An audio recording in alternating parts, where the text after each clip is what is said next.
Anak muda, saya kira menjadi elemen yang paling kasihan dari awal pesta politik itu berlangsung.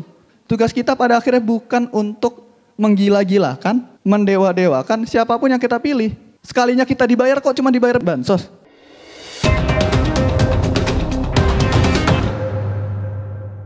Selamat malam teman-teman semua, selamat malam Bu Titi, selamat malam Bang Ferry, selamat malam Bang Abraham Samad, selamat malam juga Bang Masinton, dan teman-teman semua yang ada di Depok ya, Jagakarsa pada malam hari ini. Oke, tentu paling pertama ya, saya ingin menyampaikan ada satu titik pesimistik yang ada di teman mahasiswa. Ini satu hal yang jujur yang harus disampaikan tentang bagaimana peran dan cara pandang terhadap MK itu sendiri. MK kan selalu dibilang kepanjangannya Mahkamah Konstitusi, betul. Tapi pada hari ini kami selalu menganggap bahwa MK itu terdiri dari dua hal. Terlebih di Yogyakarta, kita sering banget gibahin MK. Kalau mungkin gibah kita sudah dosa, mungkin dosa kita banyak banget itu bahasanya.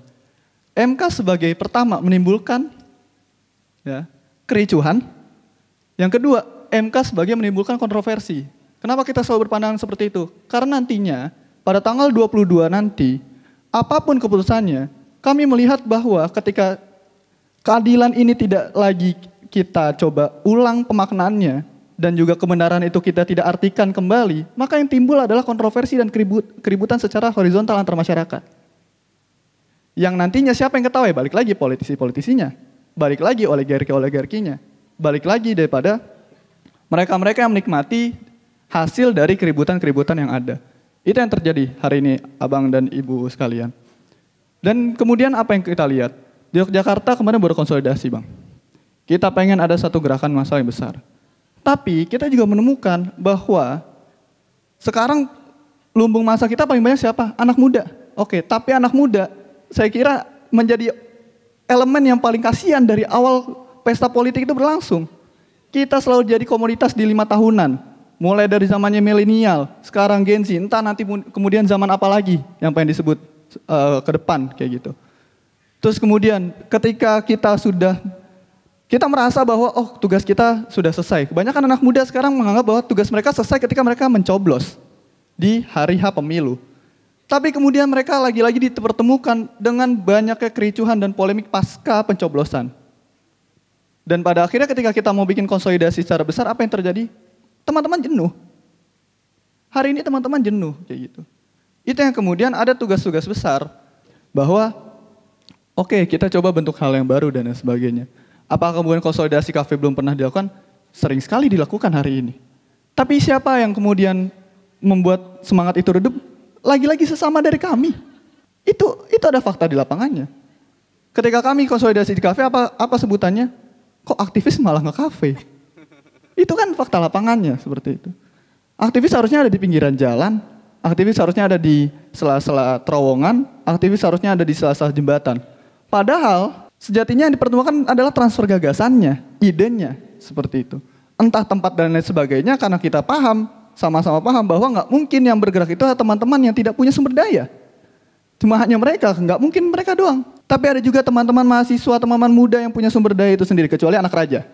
Pasti dia nggak pernah demo seumur hidupnya. Kayak gitu.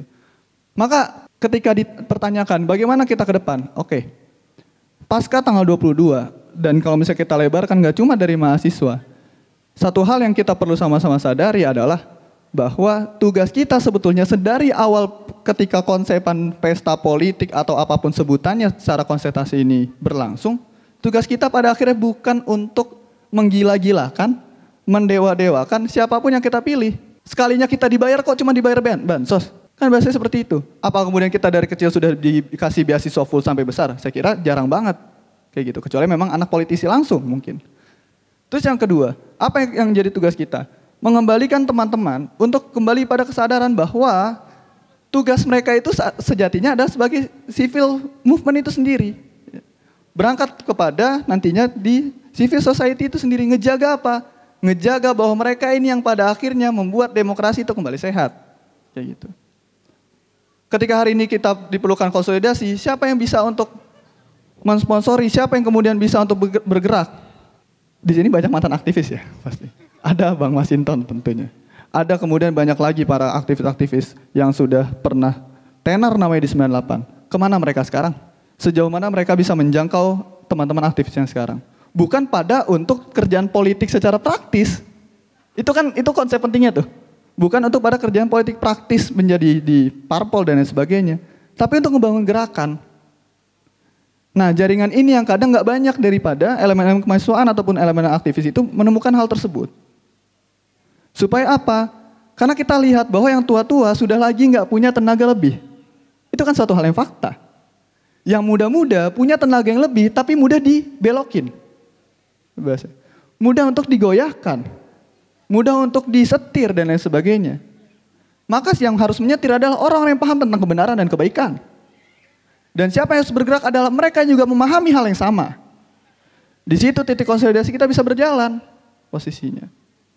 Maka tentu dari apa hal tadi itu semua, saya kira ketika kita memaknai bahwa besok tanggal 22 pada akhirnya kita hanya memperjuangkan ego pada pemaknaan keadilan dan kebenaran kita masing-masing secara subjektif tanpa mau melihat itu sebagai tugas-tugas yang lebih luas, dan kita berhenti pada titik di sana, saya kira Indonesia demokrasi memang benar-benar sudah mengkhawatirkan, dan secara nggak langsung kita semua mungkin yang ada di sini juga ikut turut serta dalam dosa tersebut. Karena mungkin ada hal yang belum lebih kita lakukan, kayak gitu.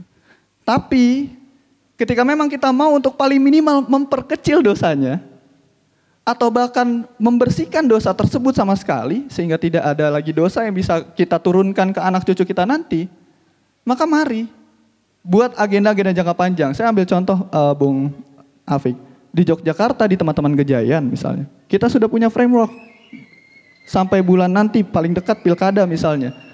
Paling minimal di DIY, bagaimana nanti teman-teman, karena kebetulan saya mahasiswa di Yogyakarta, bagaimana di sana konsolidasi itu bisa dibangun. Paling minimal DIY-nya dulu. Kita coba pakai metode lain. Kalau dulu kita pengen banget dari DIY untuk Indonesia. Kalau hari ini kita coba pikirkan ulang lagi, jangan-jangan DIY kita ini masih seperti itu. Dan bisa jadi itu bisa juga dilihat oleh Jakarta. Bisa juga dilihat oleh Bandung, Makassar, dan banyak kota-kota lainnya. Agar nanti Jakarta tidak lagi gemerlap sendirian. Itu kan selalu kita inginkan. Jakarta tidak lagi gemerlap sendirian. Tapi setiap orang bisa mampu untuk menyalakan obornya sendiri dengan porsinya masing-masing, dengan kesanggupannya masing-masing untuk bisa punya peran lebih dalam memurnikan demokrasi itu sendiri. Saya kira kita punya visi yang sama untuk hal tersebut. Tinggal besok gimana bagi perannya. Tadi spill dikit bagi perannya seperti itu. Tapi nanti gimana dari abang-abang dan ibu sekalian untuk bisa lebih rigid menentukan dan melihat paling minimal tanggal 22 dan maksimal selama 5 tahun ke depan sampai nanti pemilu-pemilu selanjutnya. Mungkin seperti itu dulu Bang Afik. Terima kasih.